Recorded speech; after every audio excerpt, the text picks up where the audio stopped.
Okay. Good evening, everyone. I'm Peter Kariva and the CEO and President of the Aquarium of Pacific. I hope you had a good 4th of July holiday. So welcome to Aquarium's First Wednesdays programs. And we tend to try to mix animal talks with important environmental policy talks. And tonight is an important environmental policy talk. Our speaker is Dr. Holly Buck. She got her Ph.D. from Cornell. She thinks of herself as a social scientist. I think of her much more as a polymath because she really knows a lot about technology, and you'll see that here. I want to acknowledge the sponsors here, the Courtyard by Marriott, Steve and Brenda Olson, and their trust fund. But what I'm going to say about Holly is going to sound like it's a lame praise, but I don't mean it as lame praise. You know, there's so much about climate out there: climate adaptation, climate mitigation, climate resilience, climate action plans, climate crisis, and a lot of it is hard to follow. Holly is the clearest thinker I know of, period, about thinking about meeting the climate challenge. And those of you who are students, you hate this when you hear this phrase, critical thinking, but she's also the best critical thinker I know of. It's sort of the environment and climate arena. And you always learn a lot when you hear Holly talk. She'll talk for about 35, 40 minutes. We'll have questions and a discussion here, and then we'll exit out up at the top, and there is cocktails and more casual conversation out at the top, and you get to see our new babies exhibit and have some fun as well. Okay, Holly, take it away. I'm sure I forgot something. Thank you.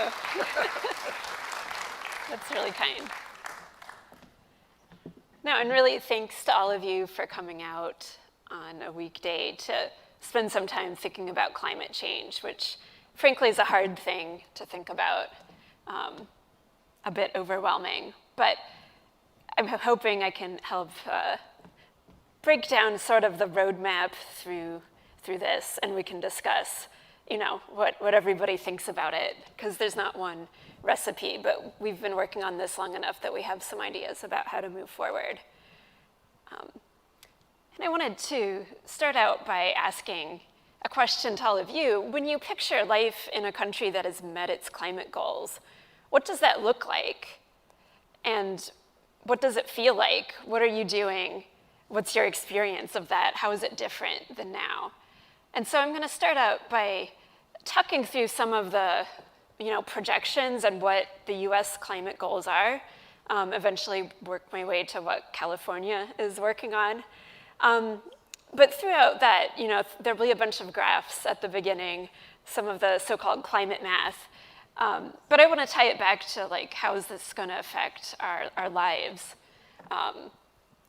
where we work, what we eat, how we move around, all of that. And I wanted to start out by talking about net zero. So you may have heard about net zero. It's been in the news a lot. About 3/4 of emissions are covered by some sort of net zero pledge at this point. There's been around 80-ish countries that have made some kind of net zero commitment. And so, why is this the target, first of all? Basically, that's based on modeling and knowledge of the remaining carbon budget. So how much carbon can be burned before we reach these targets? And so this is from the Intergovernmental Panel on Climate Change. They write these big reports periodically that synthesize climate science. And for a 50% chance of limiting warming to this 1.5 degrees, which is what the world agreed to strive for at the climate conference in Paris a few years ago now. So the aim is to reach global net CO2 emissions around 2050. So you'll see that actually sometimes people talk about CO2 in terms of net zero. Those numbers are much earlier. A lot of countries have a target that is net zero greenhouse gas emissions, which tends to be a bit later. And we can talk later if we want about why that is. But right now we're at about 40 gigatons, that's billion tons of CO2 per year. And this is consistent with this 1.5 goal. And so basically net zero means balancing some amount of positive emissions with so-called negative emissions or carbon removals. So this is another similar one of these graphs. This one is for 2 degrees, which is the target to strive for if we don't make 1.5 degrees. And there's a few things this figure is showing. First, it's that no matter what, emissions need to drop very rapidly. It's also showing that near the end of the century, there's a point where the world is actually removing more carbon than is being emitted. That's net negative greenhouse gas emissions.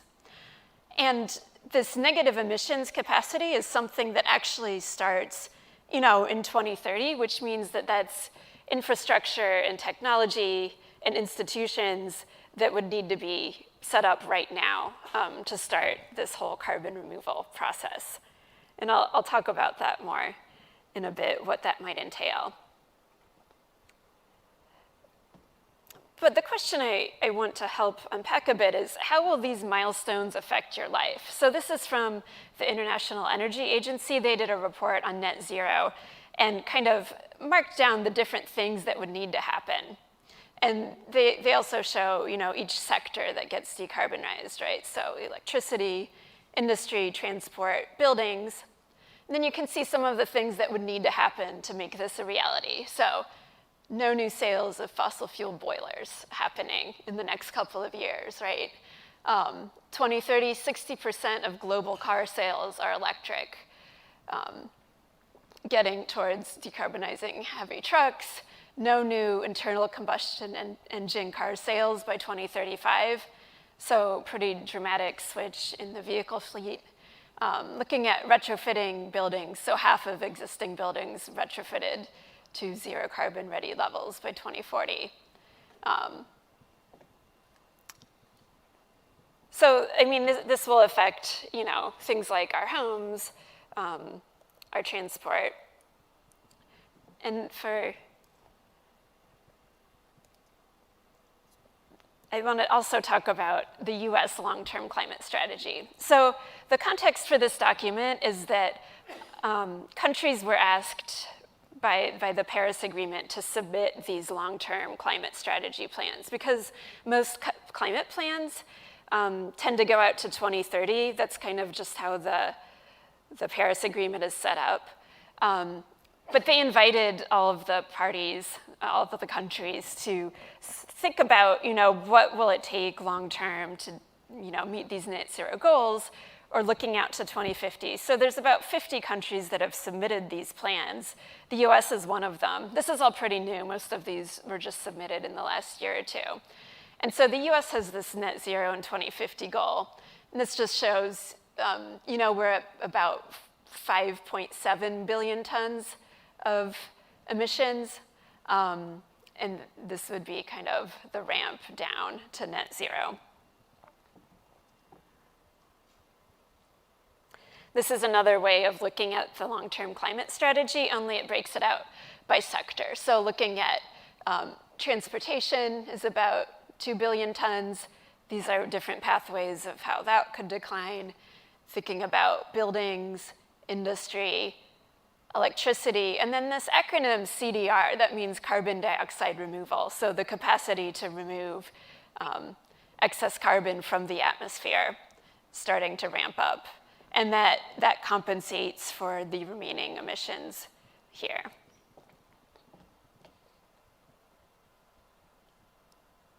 So basically, here's what we need to do to get to net zero. Switch to clean electricity, green our buildings, change how we move around, clean up industry, farm and eat differently, and remove carbon from the air. So we'll talk about each of those things for a couple of minutes. But just to set the stage, this is where we are now with energy consumption worldwide. So you'll see that, oil, coal, and gas still make up more than 80% of primary energy. We've heard a lot about renewables because they've been dropping drastically in price, and that's one of the things that gives us hope. But renewables like solar, wind, are just pretty a small mix. And then we have hydropower and nuclear to also provide low carbon energy. But it's a long way to go to replace all of this. So that's what we're working with. But we've set this goal in the US, right? 100% clean electricity by 2035. So there's going to be a bunch of different pieces to that, how we might experience it at home, having a smart thermostat, having the power company control your thermostat at peak times and help regulate the load, learning how to do certain things like wash clothes or charge your car at particular times of the day. Those are things that we might have to get used to as this grid changes. Also, we can think about, we might have community-owned projects or projects with community benefit agreements so that when we build out this vast renewable infrastructure, we actually have ownership or decision-making power or realize benefits from that. But I think that we'll see, more rooftop solar, more industrial scale solar farms, wind turbines, transmission lines. We're going to need more mines for the minerals that go into building all this stuff. We're going to need whole supply chains that don't exist now in terms of recycling EV batteries and other sorts of infrastructure. And so often people ask about this, what if the sun isn't shining and the wind isn't blowing? What do you do? We're going to need a whole bunch of transmission lines to bring electricity from one place to another. Batteries for storage, also other forms of energy storage. We could talk about hydropower, geothermal, nuclear, green hydrogen, and biomass or gas with carbon capture and storage. These are all discussed in kind of the long-term strategy for a few reasons. Part of it is just providing this firm power that doesn't fluctuate too much over the day. But, and so this is kind of what's in the US long-term strategy that's anticipated. And obviously there's big ranges here because we don't know exactly which scenario society might prefer. So this strategy talks about a few different scenarios. But it's envisioning a role for fossil energy with carbon capture and storage, as well as nuclear, but a pretty modest role, similar to capacity now. And then obviously a huge uptake of renewables, decrease of fossil without CCS. But obviously this electricity generation is increasing so much since we're switching to electric cars and electrifying industry and those sorts of things. So really much more electricity capacity than we have today is needed.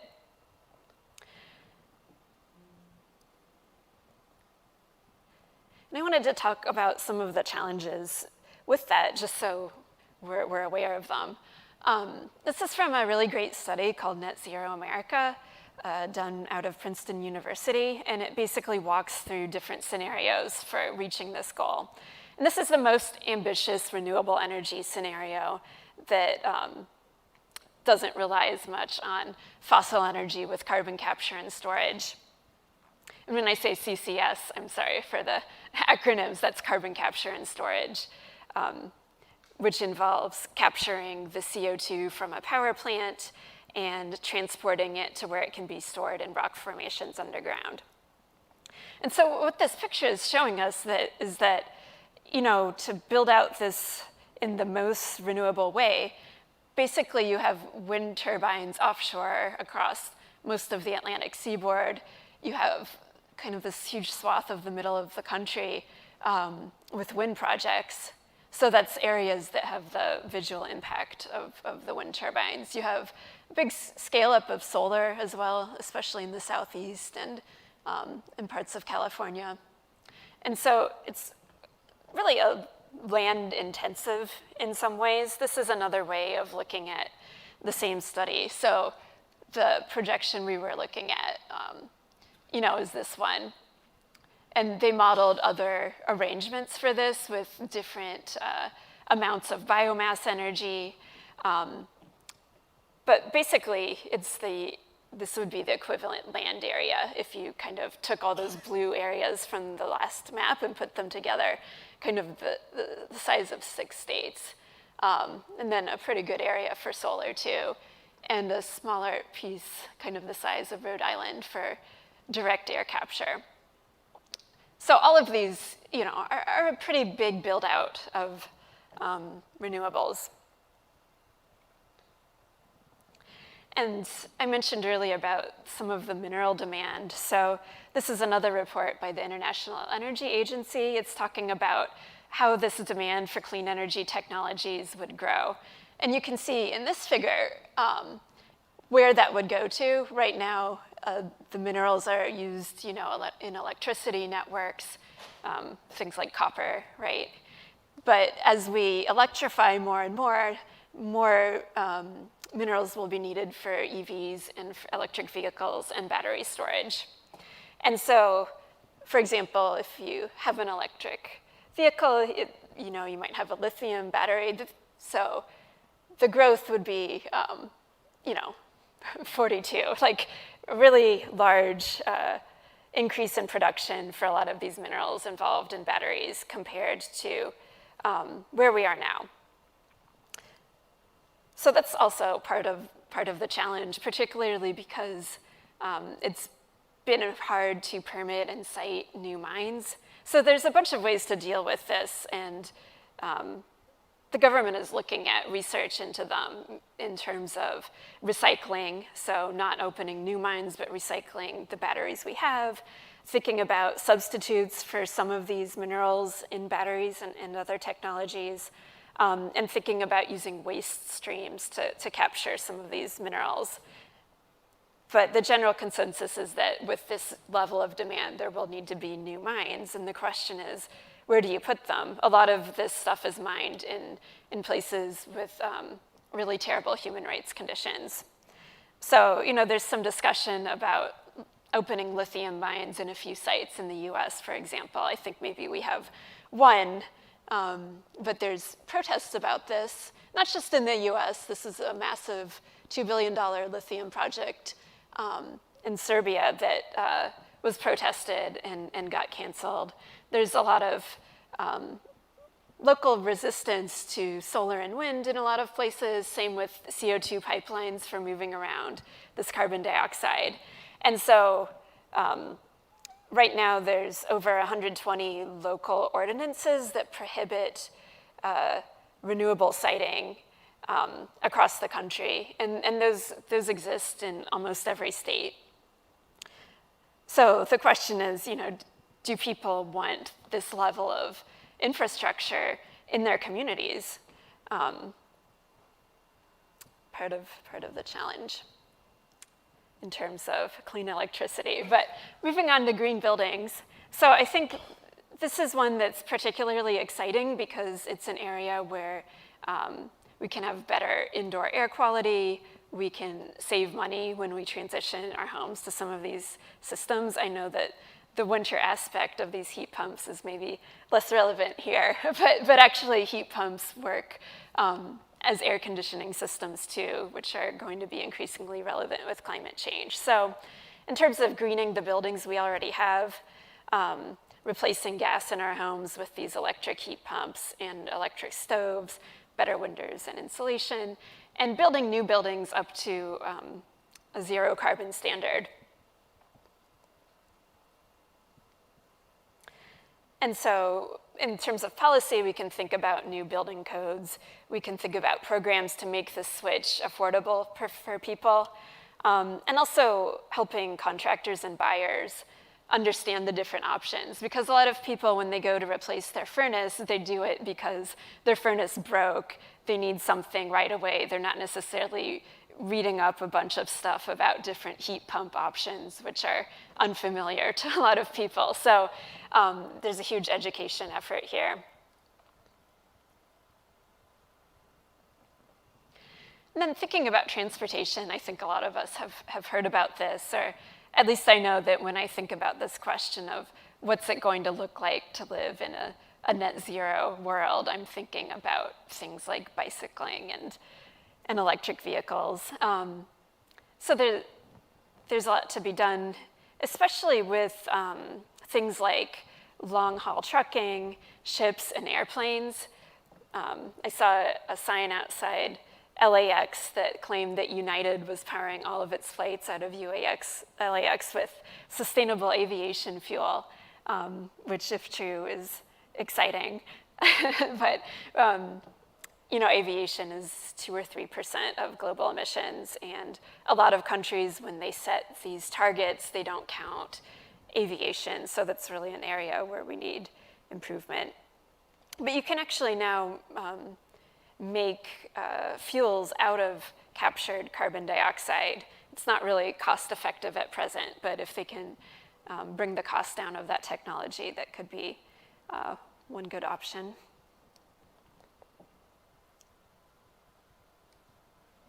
And then thinking about greening industry, there's a few different ways to do that. It's a bit of a challenge because a lot of these industries need really high temperatures for their processes. But some of the options are putting this carbon capture and storage equipment on industrial plants, especially like cement, which then requires building these pipelines and injection wells for storing the carbon dioxide. Some kind of light industry can be electrified.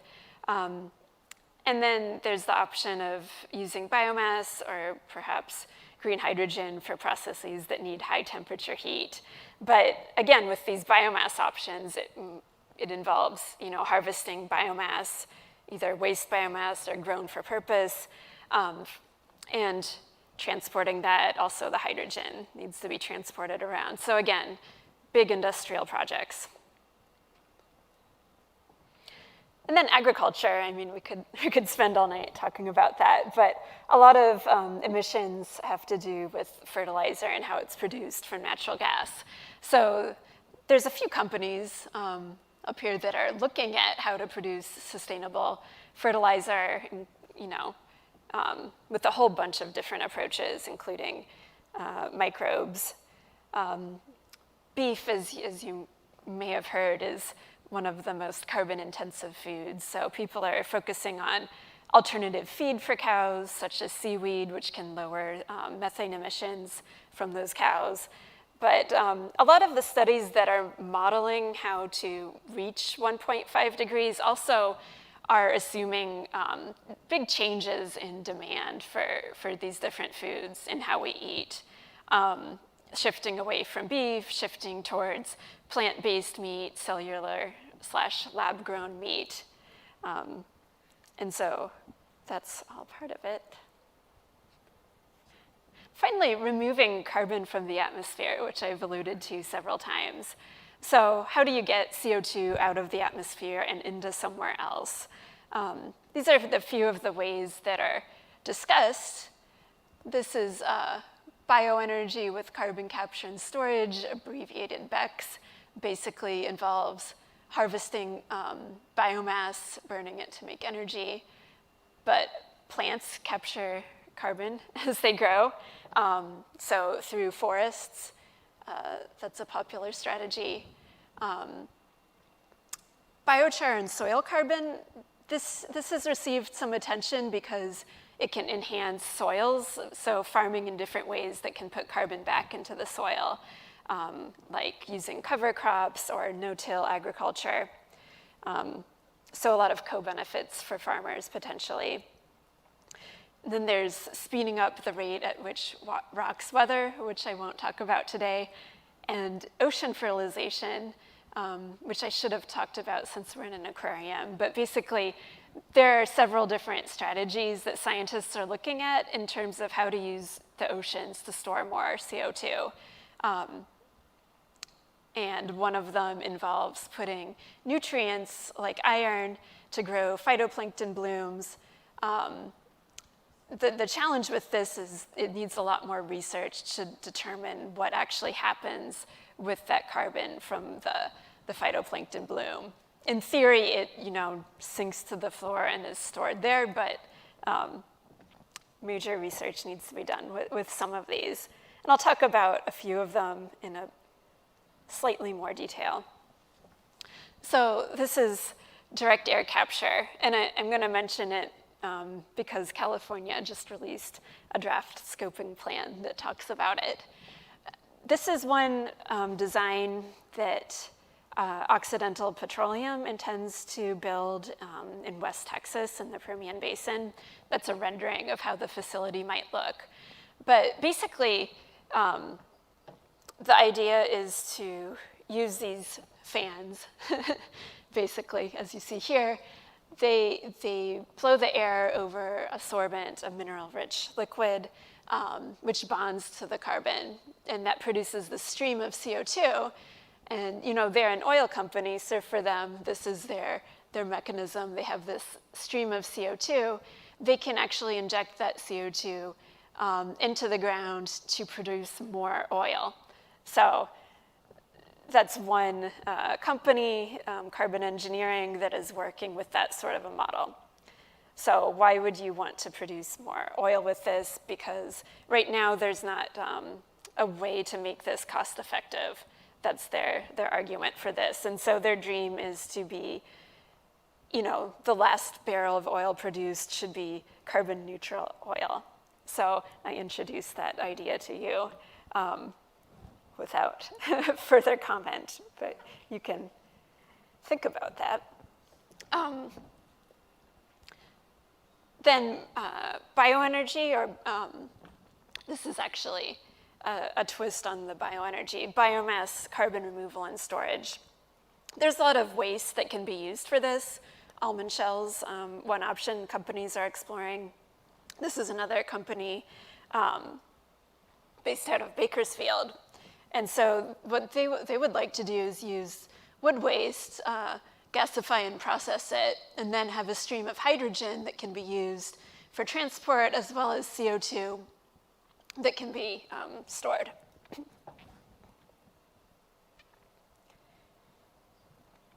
And so basically, this carbon removal stuff is playing a couple of different roles in net zero scenarios.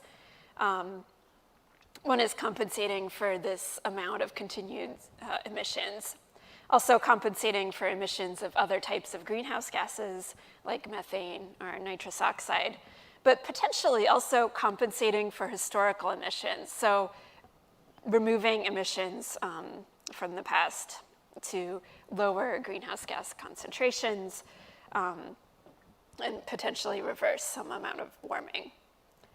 So you might ask, how many continued CO2 emissions do we really need? We saw some of the volumes in the US strategy. This is a different analysis that looked at, what if we didn't just try to balance emissions that are expensive to get rid of? What if we tried to really do everything we could that was technically possible? And that would bring it down to a much smaller number. So basically between 1.5 and 3 billion tons. And I mention that because the US strategy alone has, something like 1 billion tons, but this would be for the whole world if there was like this maximum effort to reduce all the way before turning to removals. But companies are looking at this. So for example, Microsoft said that they're going to try to remove all of their historical carbon emissions dating back to like 1970 when they were founded through investing in these carbon removal technologies. There's been some real effort by some of these technology companies to purchase carbon removals from companies and startups that are trying to get the technology right and figure out how to do these projects. So one main point I want to make is that, net zero as a goal doesn't actually tell you much about what's going on in terms of using CO2, in terms of moving materials around. So we can imagine that there could be a net zero world where there's massive carbon removal that's compensating for ongoing emissions, and net zero is kind of this permanent state. This is a map of places where there's carbon removal capacity. This is a visualization of kind of another version of direct air capture powered by solar. But, you know, that's one vision of a net zero world. You could also imagine a net zero world which is actually ending fossil fuels and has made that an explicit goal. So all the talk isn't just about net zero and emissions, it's talking about a phase out of production. And right now there's this gap, which can be referred to as the production gap. There's a report on that, if you're interested, that looks at what countries are planning in terms of fossil fuels and what the production consistent with these pathways would be. But you could also imagine a net zero world where net zero is a temporary state that we reach in 2050, and we're on the way to full zero by 2100. You could also imagine that there's a net zero world where fossil fuel companies pivot to petrochemicals.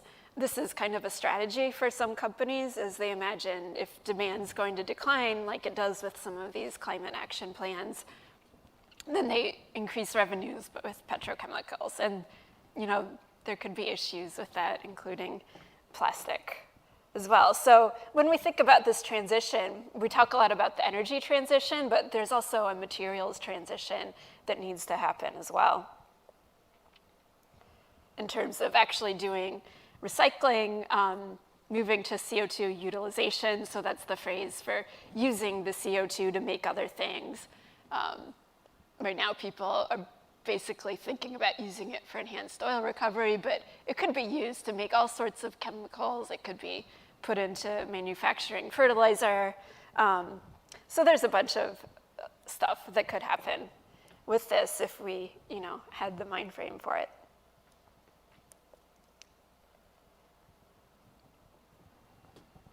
So I want to just, at the end of this talk about what's happening in California. So maybe you've seen this draft scoping plan. Basically, it attempts to lay out how California is going to meet this carbon neutral by 2045 goal. And so where that's at, there's a public comment period that just closed in June. Basically, this plan has 4 different scenarios that were modeled based on stakeholder input. And so CARB, who's running this, has one proposed scenario that they picked as being kind of what they thought was best for balancing being cost effective and health benefits and technological feasibility. And so it reduced petroleum use 91% below today's levels. And they also modeled the carbon sequestration in natural and working lands, which are actually supposed to be a source of emissions in 2045. So they're not relying on the land sic to make up for these continuing emissions. What they did do was assume a really large amount of direct air capture. So this was extremely controversial. You can read what 73 organizations wrote. You know, this is inadequate targets. They rely on record-breaking levels of unspecified mitigation from cap and trade and unrealistic levels of direct air capture. And there were also some technical errors. There were also people who didn't like the plan because they thought it was too ambitious and would hurt the oil industry. So I couldn't find like anybody who liked this plan, but I'm going to focus on kind of my area of expertise, which is this carbon removal stuff. Basically, this would be the current emissions. And what they said is, you know, they're going to have this really large level of carbon removal continuing like over 100 million tons. So, I mean, it's hard to convey the infrastructure required to have 100 million tons with these direct air capture machines. Like we would it would be amazing if we had that level in the whole US in this time frame. It's just a really huge feat because right now this is very expensive to do. Between $300 and $600 a ton to pull that CO2 out of the air with these machines. And so the largest one of these pilot facilities is in Iceland. It's removing 4,000 tons a year. This is the one this company is building in Iceland, a rendering of it. That'll be 36,000 tons. And then that'll be the biggest one, possibly. But think about that level of technology and scale it up to 100 million, by 2035 or 2045. It's just completely unfeasible. And so scientists have been pointing that out. I'm not really sure how they thought it was reasonable to even put that in the plan, but highlighting that for you. This is a report that came out from Lawrence Livermore Labs, which had they have the same estimate of the amount of emissions that would be left over, which was, 125. But what they looked at was, can we use waste biomass and with the carbon capture and storage to achieve that?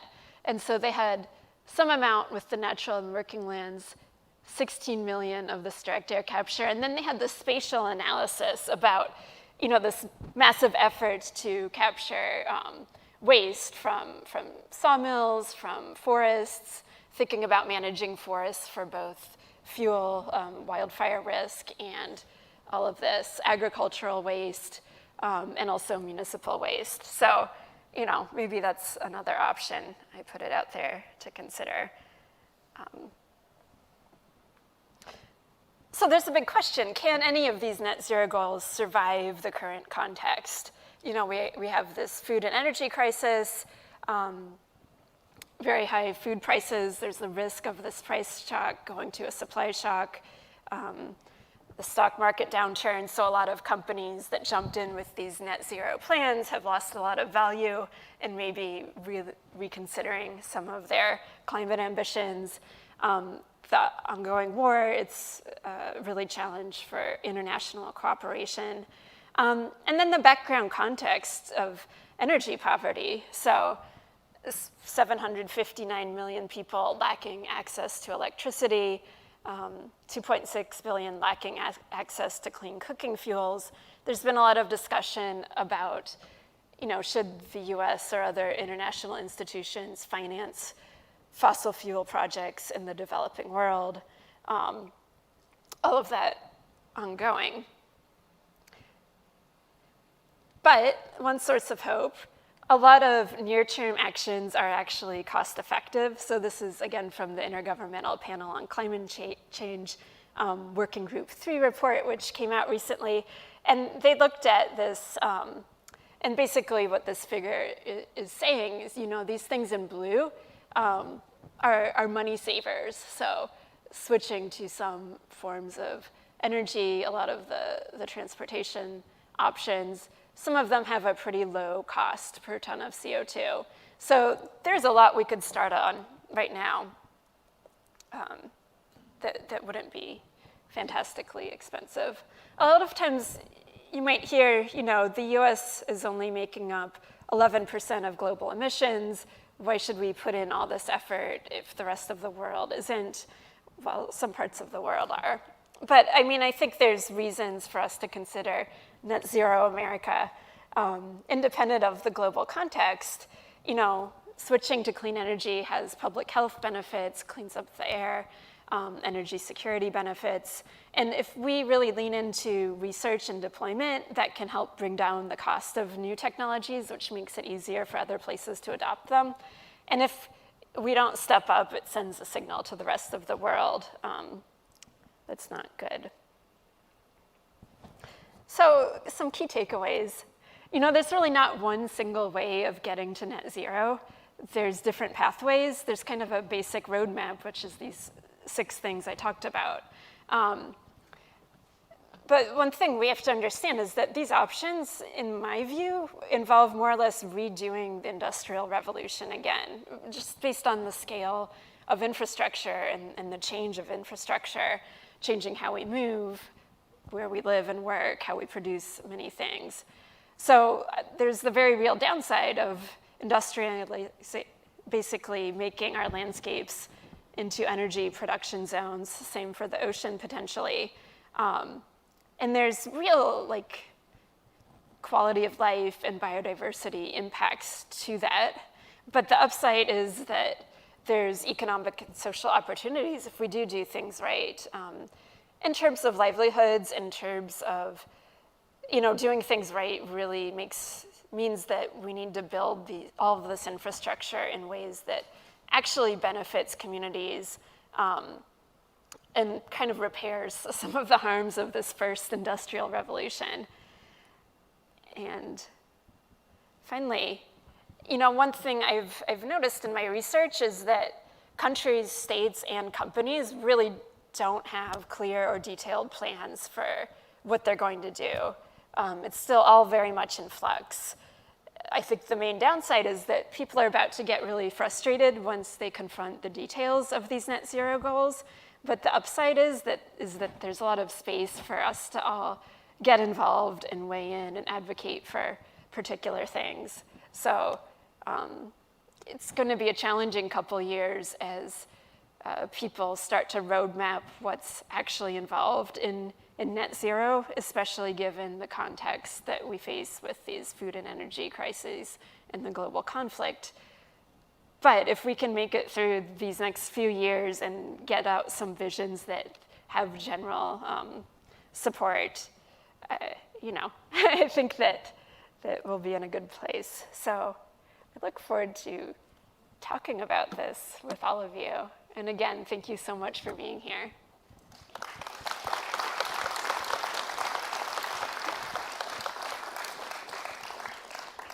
So we'll send around microphones for questions, but could I give one? Sure. So, you have these stakeholder meetings, and I know you've been at them, and a lot of us have been at these sort of regional visioning exercises. It strikes me, and I've seen maps like you showed before of land use. So I've seen maps of land use. But have people actually visualized what the world looks like? Do you know what I mean? In other words, not just a map, but showing pictures of the landscape and showing pictures of how the city, just a more of an artistic rendition as opposed to a numbers rendition of it. I think the people who tend to do that most, because they're the most familiar with the tools, are architects, because they have all the software that, nowadays there's stuff that you can do to really quickly in real time visualize stuff, but that's more about kind of the urban built environment. And so much of these impacts are in rural landscapes where, the architects are in the coastal cities dreaming up this stuff, and they're not going to these towns and talking to people. I mean, do the people that live in these landscapes have any idea what they'll look like? I guess is another way of asking. I mean, people now know about solar and wind, and they're getting increasingly upset, I think. So, yeah, it's a missed opportunity because we have all the tools to communicate this stuff better.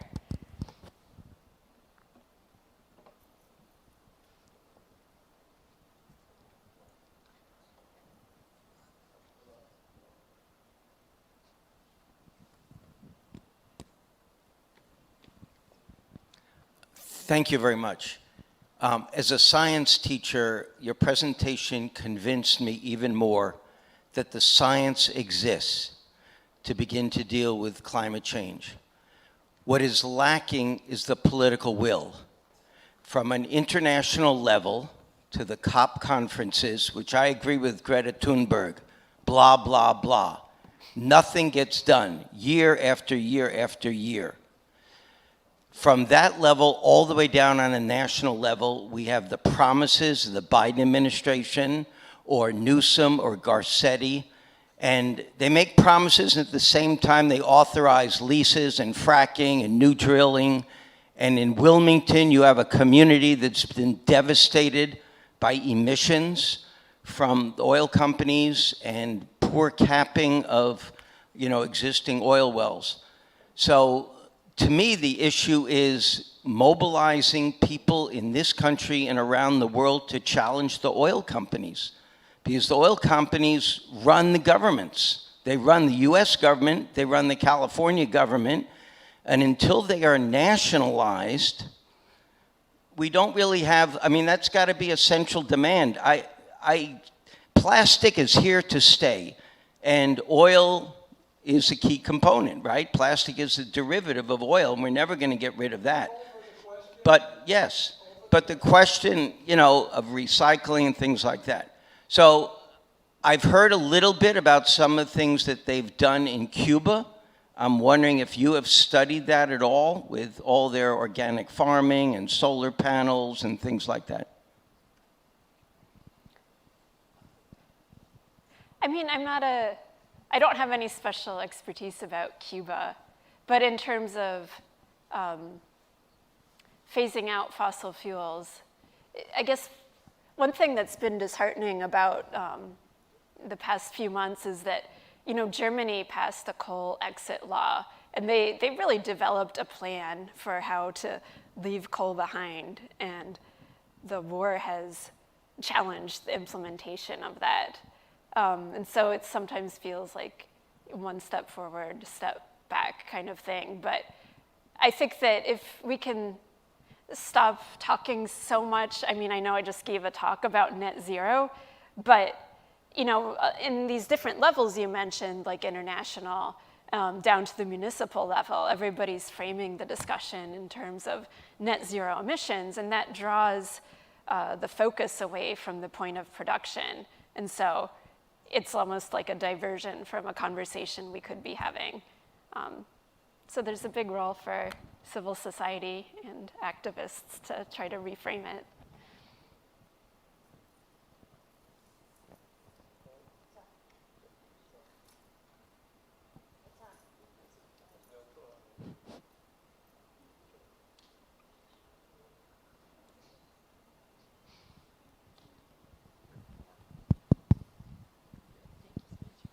Okay, thank you. Yeah, and we've heard all that before. What I'd like to see is these programs are thought out and laid out.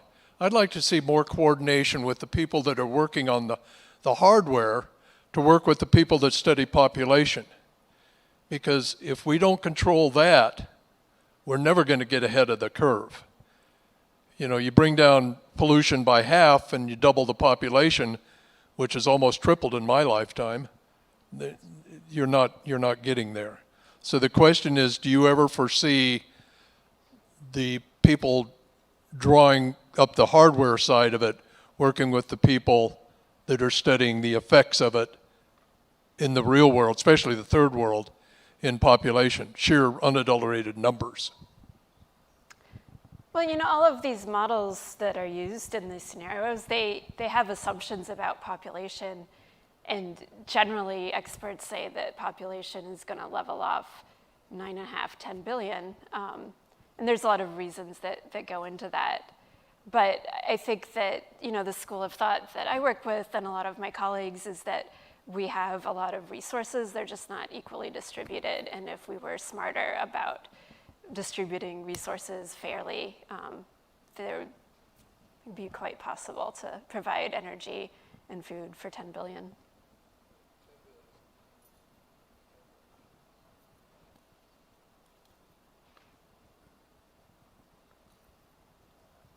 My name is Hector Ramirez, and I would like to say that there are things to be done.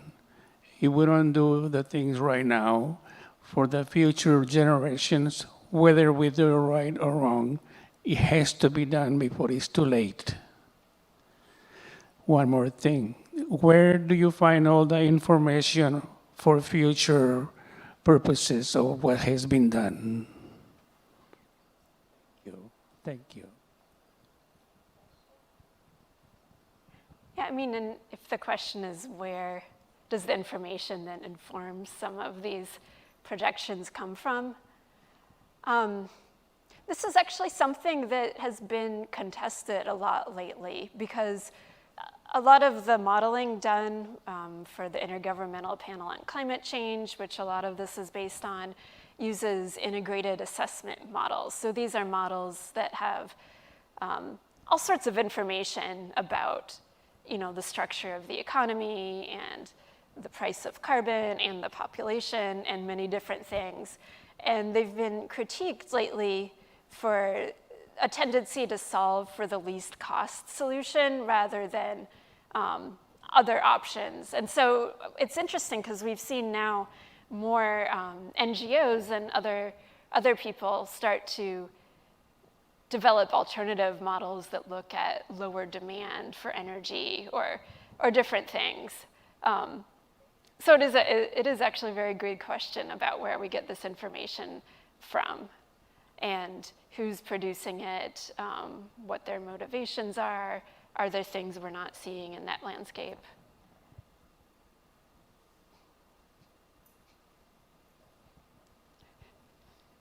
How about nature-based solutions?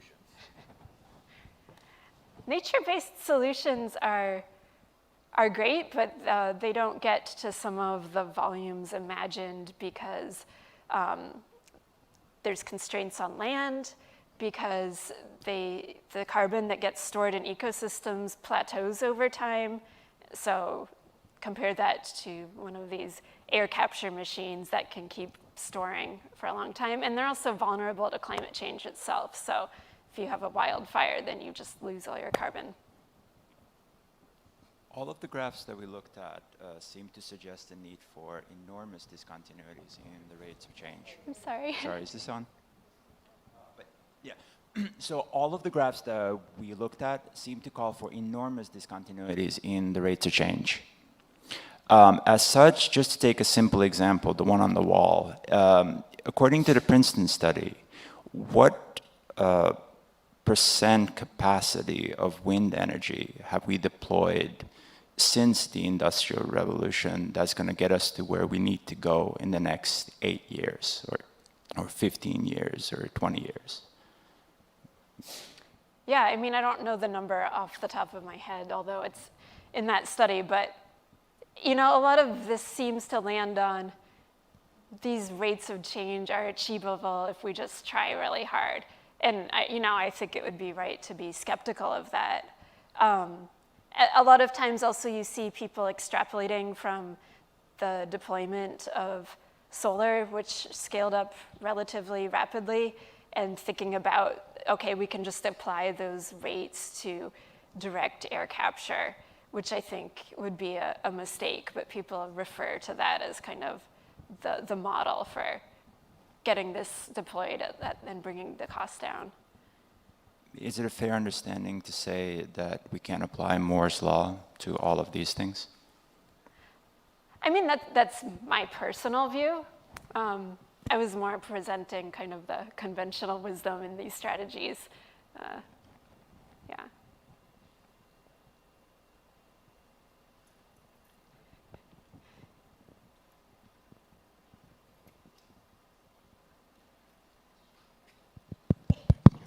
Hello. First of all, I apologize for my ignorance, but when you talk about CO2 storage into concrete, into the ground, is that a good thing, or is that just kicking the can down the road that these CO2s that have been stored are going to cause potential problems down the road?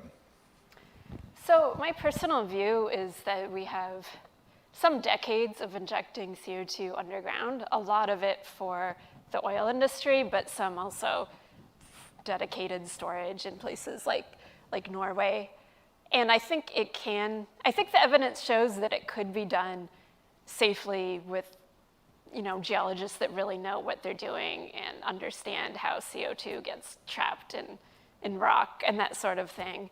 I think people would be right to be concerned about things like the oversight and the speed at which this stuff needs to be deployed, especially since we have examples from other industries where rapid deployment and lack of oversight led to problems with, like fracking, for example. So I think people are right to be cautious, but I do think it's some part of the solution. My question is related. I just can't get my head around this CO2 that gets sucked out of the air. What does it look like when it gets sucked out? Does it become a sludge? Do you run it down a pipe into the ground? How do you put it in rocks? How does it get encased in cement? What does it look like? I guess CO2 is oxygen and carbon, so you get the carbon out and the carbon. You get the carbon from the oxygen, and what does it look like?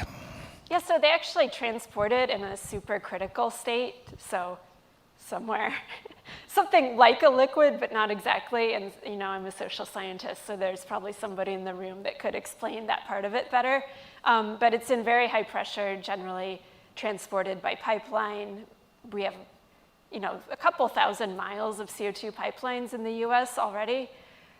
It can also be transported by truck or rail or whatever, and then injected under high pressure underground, very deep, and kind of underneath some layers of rock for dedicated storage, although it can be used in products as well. But that's, when they're thinking about these very high volumes, that's what they're imagining is transport and deep rock formations.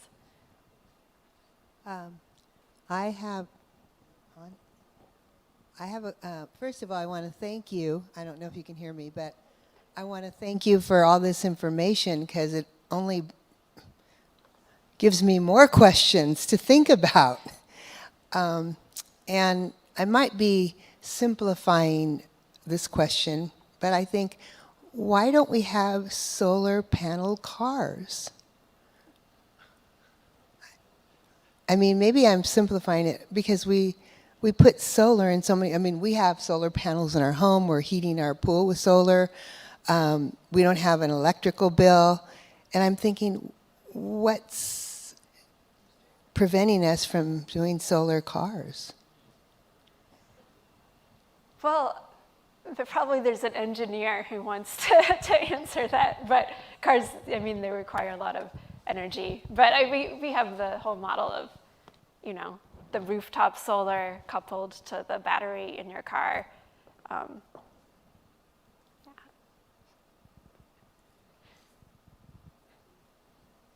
Is it me? Hi. Great talk. Thanks. 2 questions. The first one with the Princeton map. What were the variables they used for those projections, and why was there no offshore wind in California? And the second question is, you kind of talked about social license, right? And so how do we reconcile with the rights of those local communities, the concerns those communities have, because they're fair, but also with the broader benefits to society and the environment? Yeah, that's such a great question. In terms of the first one, I don't know all the assumptions off the top of my head. I know they had exclusions for wilderness areas and some of those considerations. And my understanding with California is it has to do with the depth of the ocean. Somebody else probably knows about that, but there's geographical considerations there in terms of the wind power. Yeah, in terms of the social license, I think that we just have the challenge of, companies that have come into places without public engagement, without actually delivering benefits to ratepayers in some cases. So one thing people have been looking at, and it's not like a total solution to everything, but thinking about community benefit agreements, which have been used in other fields like urban development and other types of energy projects, where a developer negotiates with a community and makes an agreement to deliver, it could be new infrastructure, it could be funding for the schools. This happens with oil and gas in some places. But it's going to take all of us having a different relationship to energy, I think, for it to work, and understanding that, right now we have these very concentrated sources of energy, we don't really see where it comes from. We're going to have just a different personal relationship to it. And I also hope that community ownership could be a part of social license. Hi, my name is Val Hoffman. My question has to do with renewable energy. I notice on your presentation that very little was said about hydro energy, although it plays a big part. What do we do when hydro energy is not possible? California is running out of water. What thinking are you aware of to try and replace this? Yeah, that's a great question too. So many great questions. I mean, I know that, planners are thinking about this because they're already facing these limitations. The situation this year in particular has been really bad. But, thinking about scaling up wind and solar, obviously, some places may be considering keeping nuclear plants online longer than they planned to, or constructing new ones. One area that I think is promising is geothermal. There's been a lot of technological advancement in the past 10 or 20 years in terms of where you can site geothermal energy, and I hope that receives more attention as well in terms of providing this round-the-clock power.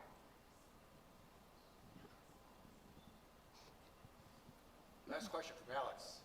Oh, two more. I don't need the microphone. Loud enough, okay? I want to end this on a note of hope. I just want us to think back no more than 15, 20 years ago when we didn't think about electric cars, when the oil companies and the car companies were against it. And look where we are today. So I think you should think the mix of awareness that we need to do more so we can be net zero and energy independent, as well as technology advancement. I think there's hope. I think we made some great steps forward, and I think we can hope for the better future. That's really all I want to say. Thank you. All right. Thanks a lot. And we will. So we'd like to invite you all to exit up at the top, and you can get your free cocktail and have some more detailed conversations about this, and also enjoy the new babies exhibit. I also want to mention that our next First Wednesday will have award-winning marine wild photographer Mike Barczyk. So it'll be sort of a very visual photography and videography of marine wildlife. And thank you, Holly, and we're going to have more questions up there. See you. Great. So you head on up the stairs if you're going to have conversations.